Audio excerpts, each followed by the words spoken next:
দেখতেছিলাম মা বাচ্চারা মরে যাচ্ছে মা। এখান থেকে প্রায় সময় অনেক বিমান আসে যায়, অনেক প্রশিক্ষণ বিমান অনেক আসে যায়, কানে অনেক শব্দ হয়। তো কালকে যখন এখানে জিনিসটা আসছিল, এত জোরে সাউন্ড আপনারা জাস্ট কল্পনা করতে পারবেন না, মানুষের কানের পর্দা ফেটে যাচ্ছিল। জিনিসটা আমি জাস্ট 5 সেকেন্ডের মধ্যে দেখি এখানে এসে পড়ছে। আমি জাস্ট বুঝতেছিলাম না যে আমার কলেজটাই হচ্ছে কি। হঠাৎ করে দেখি বাচ্চাদের কলেজটা ফেটে, আগুন ফেটে এই উপরে উঠে আসছে। আমি বলতেছি এখানে তো অনেক বাচ্চারা আছে। আমি দৌড় দিয়ে এখানে আসতেছিলাম আর আমার মাকে বলতেছিলাম মা বাচ্চারা মরে যাচ্ছে মা। আমি এখানে এসে দেখি কিছু কিছু বাচ্চার পাটা ছড়ায় আছে, কিছু কিছু বাচ্চা মোরা দেহ ছড়ায় আছে অর্ধেক। আপনারা কি তাদের বাঁচায় আনতে পারবেন? তারা কি আর জীবনে তাদের মা বাবার কোলে আসতে পারবে? আপনারা বলেন। আমাদের একটা সময় ছুটি হয়, মনে করেন 12:40 বা 50-এর দিকে এখানে হয়তো এই ধ্বংসটা হয়েছে। তো আমি যখন সামনের দিকে আসি, অনেক বাচ্চাদের মরদেহ আমি সবসময় ফোনে দেখছি, খবরে দেখছি। আমি কখনো কল্পনা করি না যে চোখের সামনে আমাকে এইগুলো দেখতে হবে। দেখতেছিলাম বাচ্চারা নিজের শরীর চামড়া পুড়ে যাচ্ছে, সেই অবস্থায় হাঁটতেছে, জানের ভিক্ষা করতেছে, আমাকে কেউ বাঁচাও। সেই অবস্থায় বাচ্চারা হাঁটতেছে। বুঝেন আপনারা? কেউ বলতে পারবেন?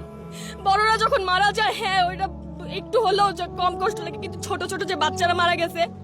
কিন্তু আপনারাও জানেন যে বিমান যে ধ্বংস হয়েছে তার ভিতরে কত ধরনের ইঞ্জিন থাকে, কত কেমিক্যাল বা অনেক পুরাতন, প্লাস কত ধরনের ইঞ্জিন বা কত কিছু থাকে, আপনারাও জানেন, তাই না?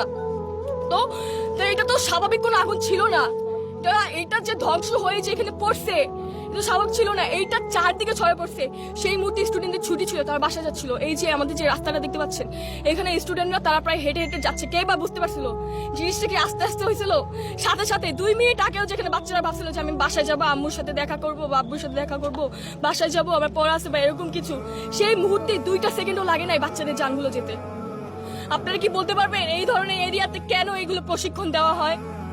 কোন দেশে বসবাস করছি? আমি কালকে কার ব্লেম দিব আমি বুঝতে পারতেছিলাম না। যে ছড়াচ্ছেন এটা 2013 সালের বিমান, আসলে সেটা না, সেটা হচ্ছে 1966 সালের বিমান। এত ফেকনেস কেন ছড়াচ্ছেন যে 19 থেকে 20 জন বাচ্চা মারা গিয়েছে, যেখানে হচ্ছে 200 জনের মতো বাচ্চা নিহত হয়েছে, আহত আরো অনেকে হয়েছে, এখনো নিখোঁজ অনেকে, অনেক মায়ের বুক খালি হয়েছে। নিচতলায় উত্তর কি আপনি দিতে পারবেন? যে বলছেন যে আমরা স্বাধীন বাংলাদেশ করেছি, সেই 2024 সালে 5ই আগস্ট আমরা স্বাধীন হয়েছি, আমরা কি এটার জন্য আন্দোলন করেছিলাম যে যেখানে বাচ্চাদের সেফটি? সরকার চেঞ্জ হয়েছিল এগুলোর জন্য। আমরা বলতে পারবেন সরকার কেন চেঞ্জ হয়েছে?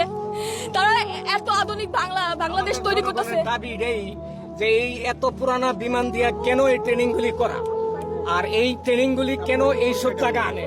বাইরে এরিয়া আছে, দিনাজপুর আছে, পঞ্চগড় আছে, চিটাগাং আছে, এইসব জায়গা করাইতে পারে। এইসব জায়গা বাচ্চাদের উপরে কেন করলো এই জিনিসগুলি? মর্মান্তিক ঘটনা।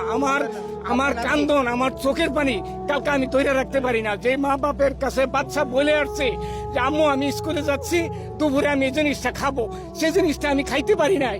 আর এই বাচ্চা মিনিটের ভিতরে এই বিমান এইভাবে পইরা বাচ্চাগুলি ধ্বংস হয়ে গেছে। কারো সর নাই, কারো এই প্যান্ট পুইরা যে চামড়ার সাথে